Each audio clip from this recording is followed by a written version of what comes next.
प्रतिभाओं से, ये कलाकारी से रोजगार के मौके नहीं बनेंगे, विश्वास से बनते हैं। Investment cannot be demanded, it has to be attractive. और विश्वास से आता है, प्रदेश में विश्वास हो तभी निवेश आता है।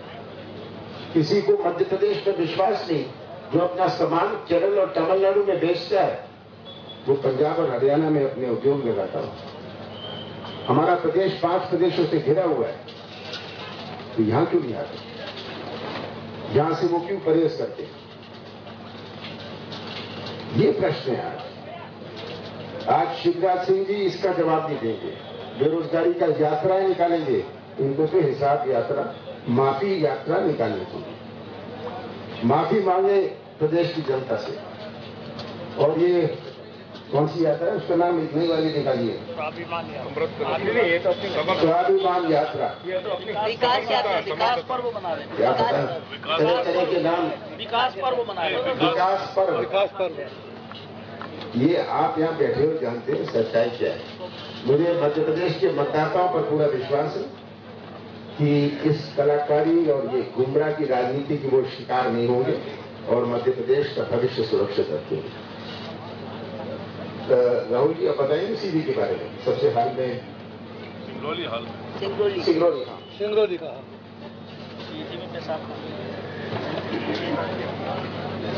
अभी हाल में कुछ ही दिन पहले क्या है इसकी पहले दिखा। सिंगरौली जिला मुख्यालय से करीब 24 किलोमीटर दूर वहां के विधायक राम लल्लू बैस जी के पुत्र ने एक आदिवासी खेरवार के ऊपर गोली चलाई। ये उनकी पहली घटना नहीं थी, हैबिचुअल ऑफेंडर है और बहुत दबाव के बाद प्रेस और वहां के स्थानीय लोगों ने जब पूरा दबाव लगाया तो काफी कुछ जद्दोजहद के बाद FIR दर्ज हुई है और अभी भी उनको पुलिस ने हिरासत में लिया उस लड़के। विधायक जी ने पत्रकार वार्ता की कल, तो कहा कि मेरा लड़का मुझसे अलग रहता है, मुझे नहीं मालूम कि क्या करता है, सब धंधों में, अवैध धंधों में वो लगा हुआ है, लिप्त है, उनका संरक्षण है और आदिवासी भाई के ऊपर गोली चलाने तक उनको कोई जानकारी नहीं। उसके पहले कुछ दिन पहले सीडी में भी एक व्यक्ति ने, जो आपने सबने देखा होगा, एक आदिवासी भाई के साथ जो कृत्य किया वो किसी से छुपा नहीं। ये स्वाभिमान यात्रा सीडी से शुरू हुई थी जो आज यहाँ पर खत्म हो रही है।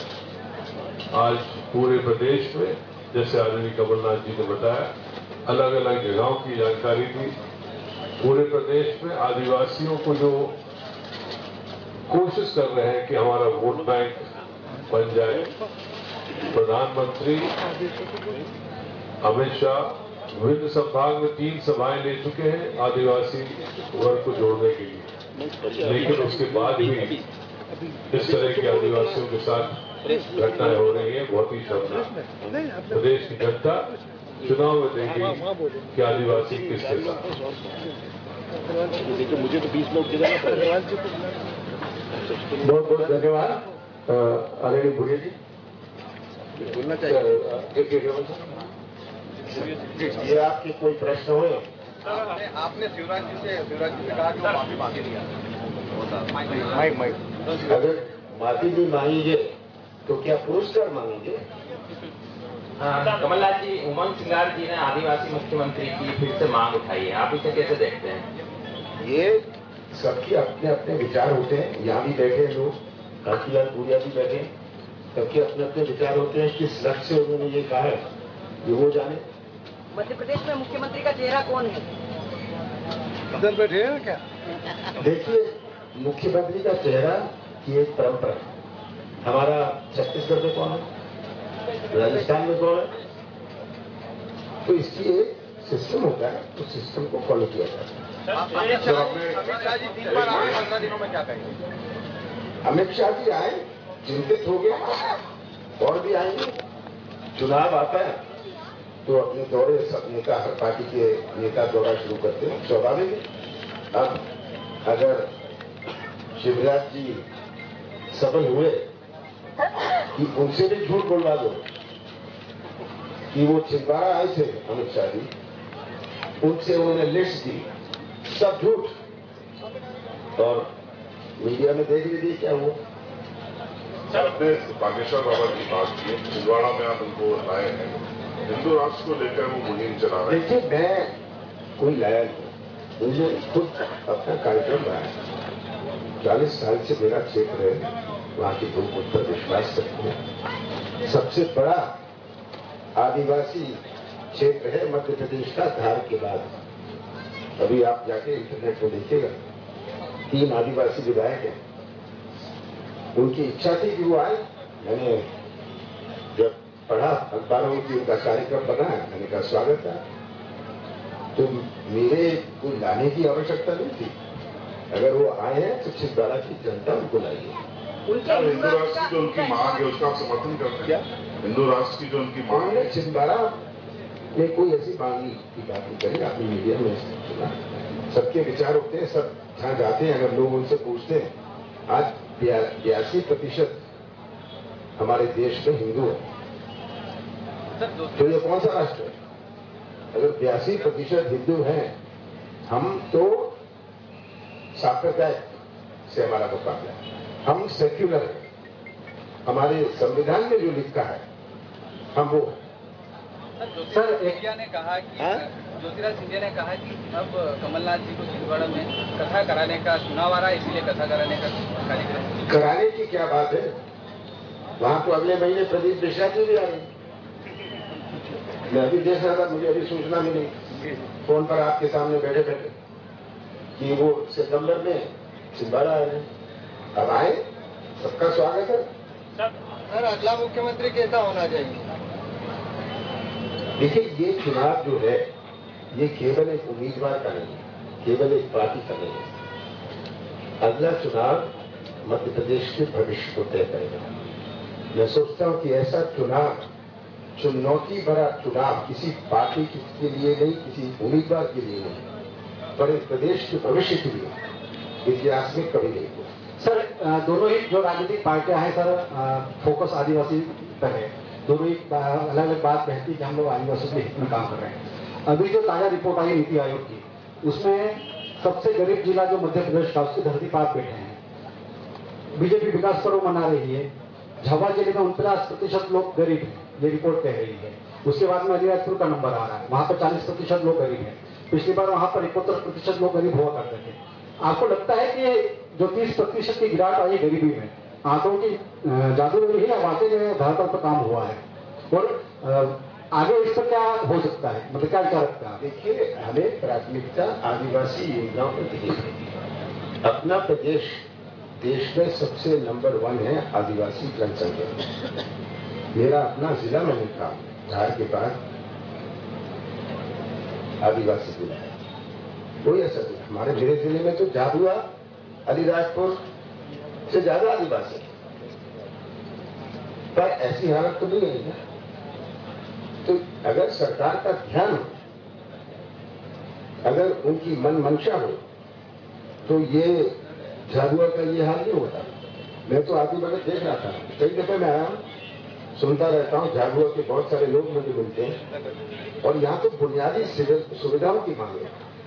यहाँ कौन सी बड़ी मांग है? बुनियादी सुविधाओं की मांग। सुप्रीम कोर्ट ने राहुल गांधी को बड़ी राहत दी, उसके बाद उनकी संसद की जो सदस्यता थी आज बहाल कर दी गई है, क्या सोचते हैं? ये अगर सुप्रीम कोर्ट ने फैसला किया तो उस फैसले का हम स्वागत करते हैं। इसके बाद लोकसभा अध्यक्ष और लोकसभा सेक्रेटरी के बाद ऑप्शन क्या था? वो कौन सा एहसान कर रहे हैं कि उन्होंने सुप्रीम कोर्ट का आदेश स्वीकार किया? उन्होंने तो केवल सुप्रीम कोर्ट का आदेश स्वीकार किया, उसका नोटिफिकेशन लगाया। उनको तो ये 2 दिन पहले करना चाहिए था। मैं संसदीय कार्य मंत्री रहा हूं केंद्र में कई साल। ये तो एक सिस्टम होता है, 1 घंटे में हो सकता है अगर आपकी नियत साफ हो। सर बीजेपी कांग्रेस कहती है, सर बीजेपी ने मिस्टर करप्शन नाथ के नाम से प्रचार अभियान शुरू किया है, आपका कुछ कहना है उसमें? मेरे राजनीतिक जीवन में मेरे ऊपर कोई उंगली नहीं उठा सकता। मैं बड़े गर्व से बात कर रहा हूं। मेरे बारे में अब और कुछ कह नहीं सकते। पहले कहते थे कमलनाथ 15 महीने का हिसाब दे, अब चुप है इसका कि हिसाब और गवाह मध्य प्रदेश की जनता है कि जो कांग्रेस के कार्यकाल में हुआ। अब करप्शन कुछ नहीं कह सकते मेरे पास, तो करप्शन आपने कभी सुना है? छिंदवाड़ा के लोगों से पूछ लीजिए, पूरे प्रदेश के लोगों से पूछ लीजिए। ये तो अब मेरे बारे में कुछ कहने लायक नहीं। आप तो जितना झूठ बोल सकते हो बोलो। सर, कांग्रेस कहती है कि शिवराज सरकार कर्ज लेके रेवड़ियां बांट रही है और कांग्रेस भी इसी रास्ते पे चली है, घोषणाएं पे घोषणाएं हो रही है अभी से। हम बड़े ध्यान से जो कर रहे हैं। ये रेवड़ियां बांट रहे हैं, क्या बांट रहे हैं? इन्होंने 3,30,000 करोड़ रुपए कर्जा लिया है, जिसका ब्याज पटाने के लिए कर्जा लेना पड़ेगा। और कितना कर्जा लेंगे अगले 4 महीने में मैं नहीं जानता, आप उनसे पूछिएगा। एक मिनट, मीडिया उनसे पूछे कि 3,30,000 करोड़ रुपए का आपने किया क्या? मैं बताऊं कितने बड़े ठेके दिए उन्होंने, कितने बड़े बड़े ठेके दिए और कितने बड़े बड़े ठेके देने जा रहे हैं, जिसमें 25% एडवांस देंगे और अपनी कमीशन निकालेंगे, अपनी जेब भरेंगे। ये तो रिकॉर्ड की बात है, कितने ठेके दिए। तो आप कर्जा ले रहे हैं अपनी जेब भरने के लिए। आपके मित्र हरियाणा में सांप्रदायिक हिंसा हो रही है और उसकी एनआई के छापे भोपाल में पड़ रहे हैं। क्या आपको लगता है कि चुनाव के पहले एक बार फिर देश जो है दंगों की आग में झुलसता नजर आ रहा है? देखिए, जितने भी ऐसी घटनाएं, जितने भी डिस्टर्ब करने की घटनाएं चुनाव के पहले बीजेपी कराने की कोशिश करेगा। मणिपुर में क्या हो रहा है? मणिपुर में क्या हो रहा है? पिछले लगभग 90 दिन हो गए, रोज कल भी लोग मरे। ये समाज को बांटने का, आदिवासी और गैर आदिवासी समाज के बीच में झगड़ा करा रही। वहां सरकार किसकी? बीजेपी की। आपके पास पूरी मिलिट्री है, पूरी सीआईएसएफ है, पूरी सीआरपी है, तो क्यों नहीं कंट्रोल हो रहा है? मणिपुर की घटना बहुत खतरनाक है, क्योंकि ये बीज बोई है, बहुत सारी चीजों के बीज बोई है। ये हमें याद रखना है। आपको तो तब समझ आई मणिपुर की जब ये वीडियो वायरल हुई है। भोपाल में करीब 1.5 महीने पहले मैंने मणिपुर की बात करी थी। आपके साथी लोग कहते थे मणिपुर क्या है, तो सुनने को नहीं तैयार था मणिपुर की बात। मणिपुर से मुझे फोन आते थे। तो मणिपुर एक बहुत खतरनाक बीच देश में बोल है। सर, दंगों को लेकर के बात हो रही है, विधानसभा चुनाव में सर चलिए कितनी सीटें आ रही कांग्रेस? दंगों को लेकर के जो बात हुई है, तो एक आपके मित्र हैं जगदीश शेखर जी, तो सीबीआई में चार्जशीट उनके खिलाफ पेश की कि 84 के दंगों में उन्होंने भूमिका निभाई है। तो आप क्या सोचते हैं चार्जशीट को लेकर? मैंने तो चार्जशीट पढ़ी नहीं, मैं नहीं जानता। कितने सालों बाद, हाँ, ये 84 की बात है, इसका मतलब कितने साल हो गए उसके बाद ये चार्जशीट फाइल हो रही है। इसका क्या कारण है, इसके बारे में कुछ नहीं कह सकता। चलिए आप बताइए। कितनी सीटें आ रही है मध्य प्रदेश में कांग्रेस की? मैं शिवराज सिंह जी की घोषणा करो सीटों की। यहाँ सीटों की घोषणाएं आम जनता करेगी। आप सबका बहुत बहुत धन्यवाद।